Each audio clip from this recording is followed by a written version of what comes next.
As we head towards the new moon, which would have been the originally appointed start date for our transition to session 5 of the Synthesized Tarot course, which is the Pope paired with its binary arcanum, the Devil. If you'll recall, I decided to move the start of this session forward to the full moon, which coincided with the inauguration of Pope Leo. And it seemed to me a definite portal had opened for us to step through,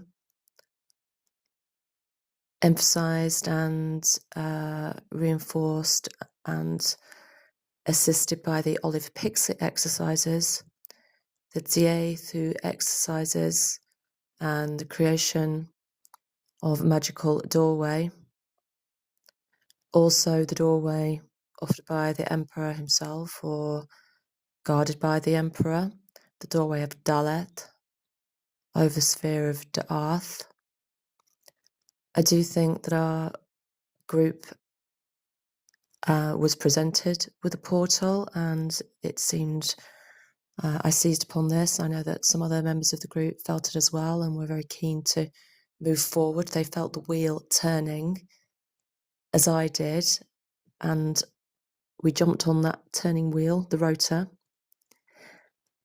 Having got to a necessary fulcrum point in Arcanum 4, necessary because the pentagram, the fifth arcanum of white magic, may only be approached via the cross, the quaternary, the fourth arcanum, which is symbolized by the Emperor, and the guardian angel, which is paired with the Emperor in the Decad system. Now, the Pope, the Hierophant, Arcanum 5, is the Arcana teacher. It is the Quintessence, the fifth element, which for us is also the Shin Element, the Shin which goes into the center of the Tetragrammaton to create the esoteric name of Yeshua, Jesus, Yod-He Shin Vah-He. So we are in the realm of the fifth element, having gone through the portal. And I don't know about anybody else, but I've felt a great acceleration of forces on a cosmic level in the past week or two. Now, we discussed that this was the time for that. It was a time of convergence, where we not only saw the inauguration of a new pope, just as we were arriving at that arcanum, but also Vesak and a once-in-a-century event known as the externalization of the hierarchy as set out by theosophists. Now, whatever one thinks of that concept, what really intrigued me was the element of convergence here, where both, you might say, the left wing, the theosophical, and the right or conservative wing, the papacy, are aligned in a moment of transformation, aligned in standing at the opening of a portal. As I was to discover, it wasn't just these two, but also the shamanic element from the realm of the Condor, the Maya, who also, whose calendar also forecast an immense shift or pinpointed an immense shift based on their complex astrological systems in this year. And I hadn't known this, but I'd become very interested again in the Mayan cosmology. After a long period of not thinking about it too much, I was very into kind of New Age ideas in my late 20s, still a Christian, but, you know, I was backpacking, visiting South America, visiting India, and getting really into native cultures, shamanic culture. and in particular the Maya, with whom I realised I had a karmic link and visited that country. But anyway, tangentially to that, I also discovered from one site that there is a totemic archetype based on calendars, which means that, like in regular astrology, you have a totem for your birth year and birth date. Completely different to our system of astrology, very complicated. I won't go into it. I couldn't go into it fully right now, but I had discovered in my 20s that my totemic figure is white electric dog, which, and they've all got fantastic names like that, you know, like yellow cosmic wizard, red resonant earth, blue magnetic moon, you know, things like that. They've got amazing names, so it's really fun to read about them. But mine is white electric dog. And one of the great functions, as I learned at the time, of white electric dog is to bring people together on a soul level, a spiritual level. Now, the reason this came to my mind again recently is my partner and I, without really meaning to at all, have adopted a great big dog. And it happens that this dog is almost pure white. It's a rescue dog that looks like a sort of, it's a magnificent looking dog. And we're always being asked what he is, but he is in fact just a mixture of different big shepherd breeds. But he is a white electric dog. Everywhere he goes, he has attention. He's like all dogs, has had this amazing gift for bringing me closer together with family and friends. And anyway, this white electric dog reminded me again of the Maya, and I looked into it and discovered there was a convergence there as well. So I really do think we've had a couple of weeks to think about it by starting on this session early. But as we go into the new moon on the 26th of May, which I think is Monday, we really need to be consciously, I think, stepping through the magical doorway. Now then, one thing I didn't send you when I sent around the hastily written notes, because I was thinking I'd have a couple more weeks preparation, was the 5 of coins, which I will send you around. But I wanted to, it struck me that now we've been studying the coins, the minor arcana. Sorry, I should say the minor arcana, not just coins, also different suits in tangent with the majors, because there is, just as you have a decad system within the majors, there's also a series of associations between the minors and the majors, which is quite straightforward. It relates mainly to the suit of coins, which is the work that most of us will be engaged in, initiatory work.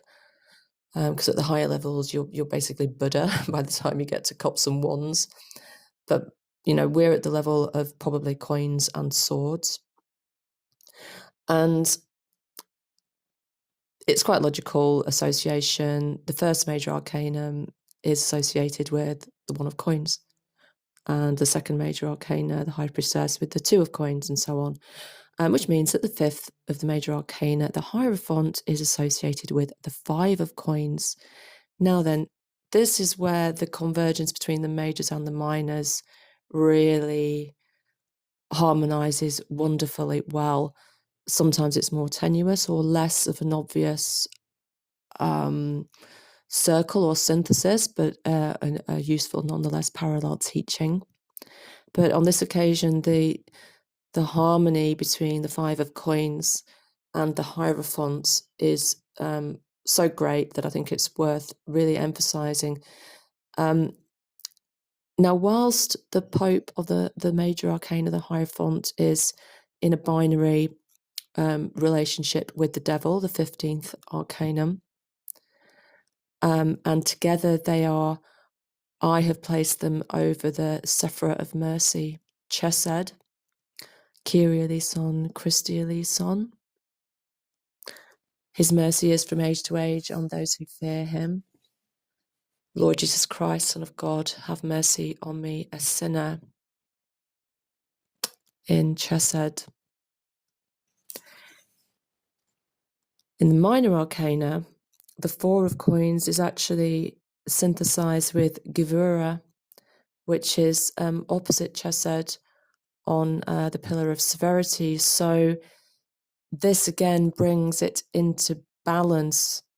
We're able to look at these 2 points on the parallel sides of the tree in tandem, and bear in mind that the Hierophant himself is seated in the middle pillar position between them, so that's appropriate. And the 5 of coins, as well as being synthesized with the Hierophant, is also synthesized with Temperance, Arcanum 14, because 1 + 4 = 5. So this keeps the influence of the guardian angel with us through this session. So even though we are confronted with the devil in this session, we're not contemplating that arcanum. We're aware that it's there in the Cliff-Oath,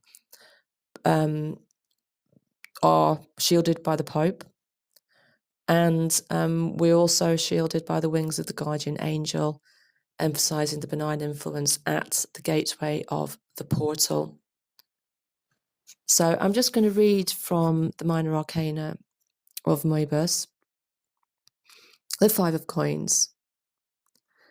Whilst the 4 of coins dealt with the 4 present principles and active in humans, the 5 of coins introduces a 5th, the new element, the central, the quintessence, or even the element Shin, or Logos. In the cross of equal arms, the graphic symbol of the quaternary, the Shin corresponds to the central point that joins the 4 arms.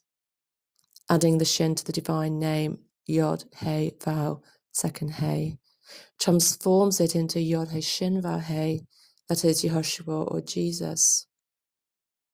Whilst the name, the Tetragrammaton, could be interpreted as divine will, the second word, having Shin, the Logos, as the central point, will indicate the means of manifestation of this will. It is the symbol of involution or descent into matter of the divine word to act on the physical plane. And here again, we're in great harmony with the teachings of the Hierophant, which, as we learn in Meditations of the Tarot, signifies benediction. So as prayer rises upwards, ardent prayer rises upward through up the pillar of severity, Boaz, the blue Venus bloods of Boaz is oxidized, and it comes back down the pillar of mercy as benediction. It's involutive.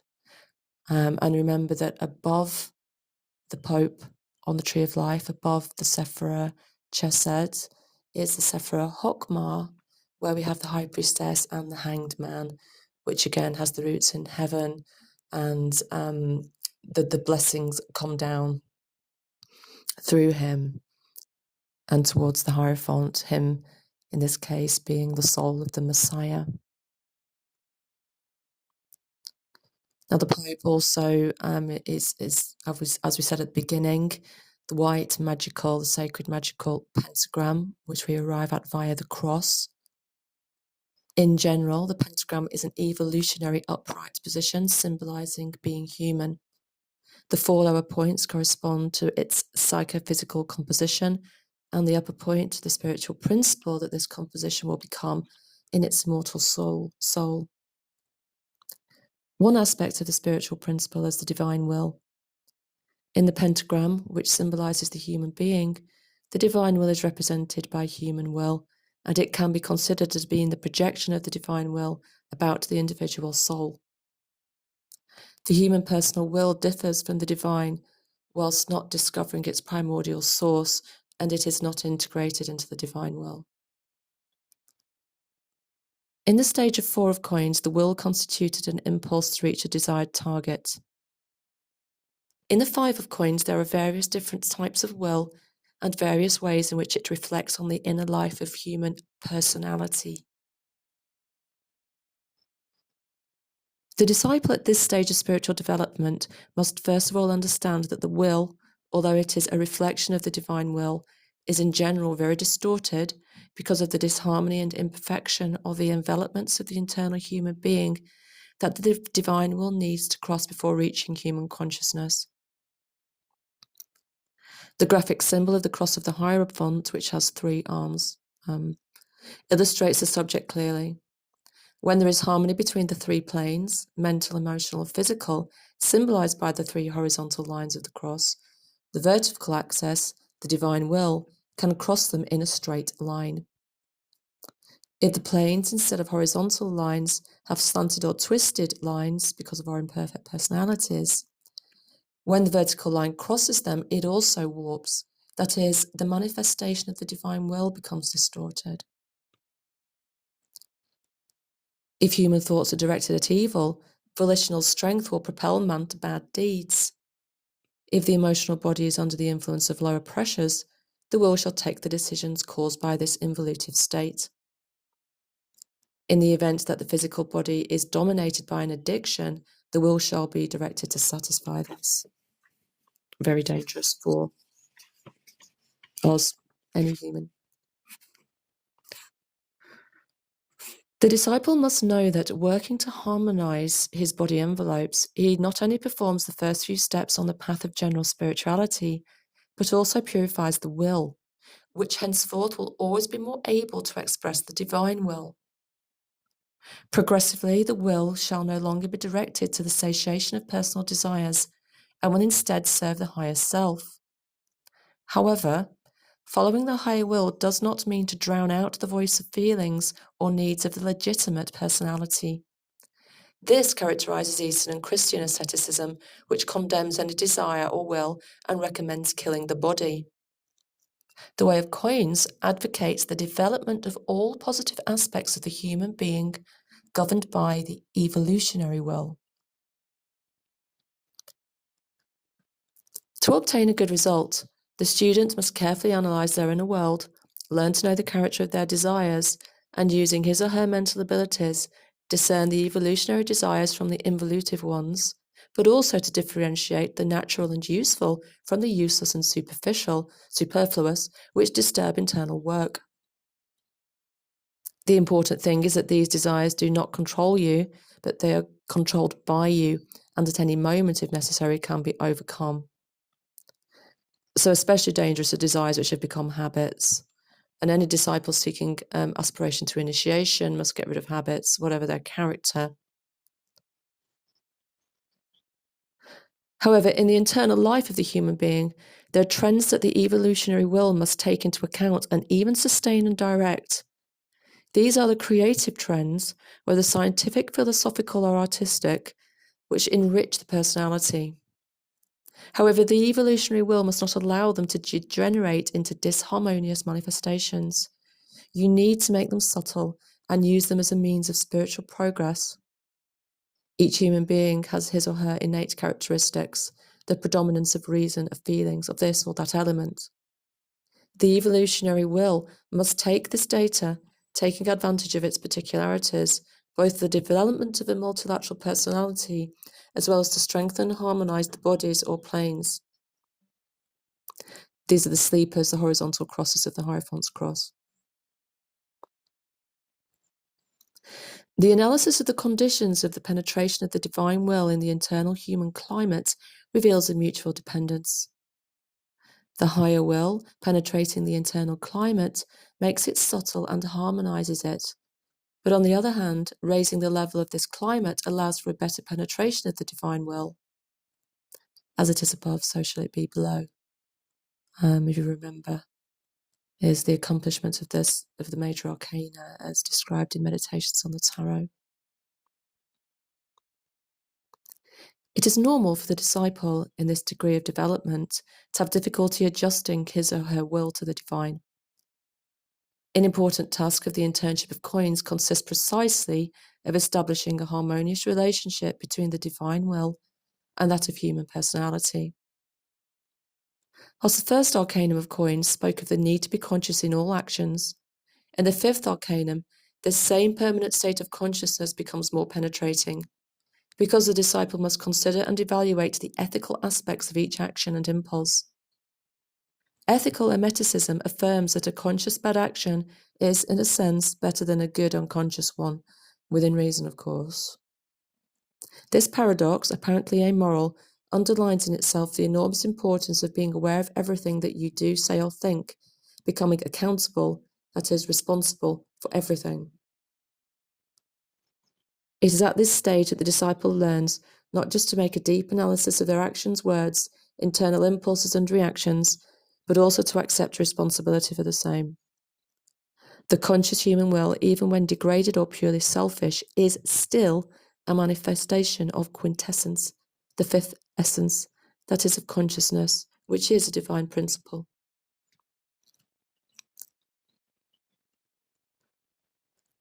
The Hierophant of the card of the fifth major arcanum symbolizes the principle of consciousness and the higher will present in the human being.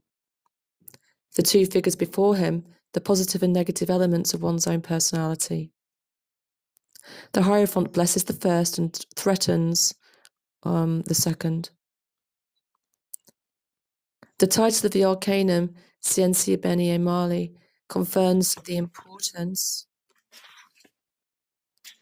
of always being aware of the ethical quality of everything which comes from the personality.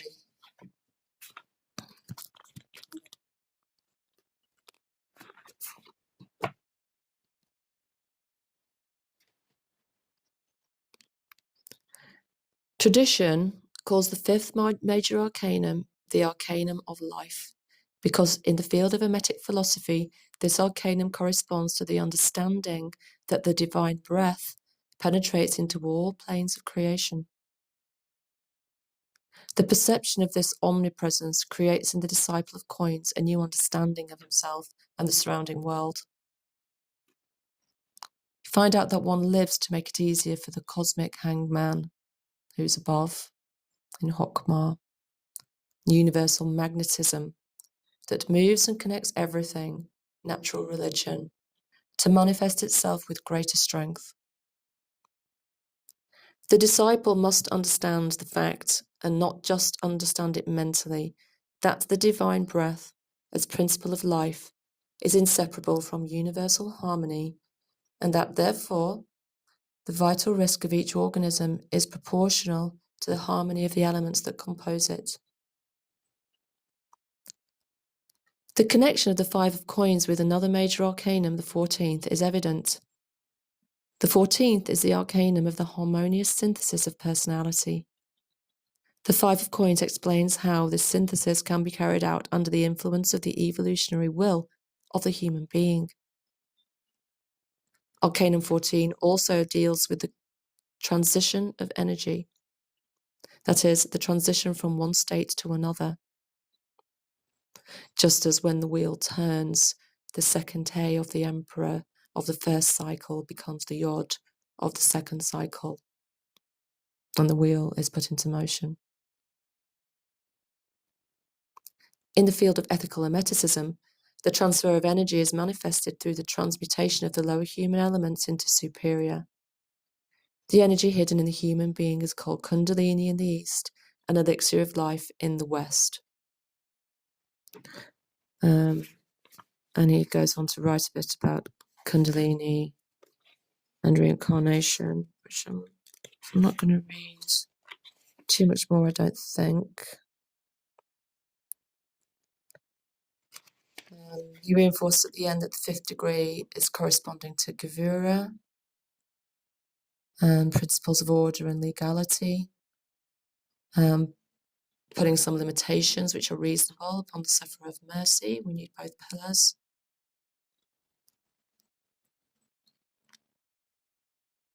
The fourth Sephira and fourth Arcanum, or Da'ath and the fourth Arcanum, express an authority and the will to action in the present. The fifth deals with conditioning as a consequence of the past, with karma, conditioning the evolutionary will, which will determine the future and how we move into it, the sixth Arcanum. In alchemy, the fifth of coins corresponds to exertion of the psychic energy of the alchemist operator on the rebus mixture. Psychic energy corresponding to Kundalini constitutes the quintessence of the process. It is the influence which causes the transmutation of the rebus mixture in the philosopher's stone. In alchemical language, this fifth force is also called nitrogen of the sages. So that's it for now. Over and out.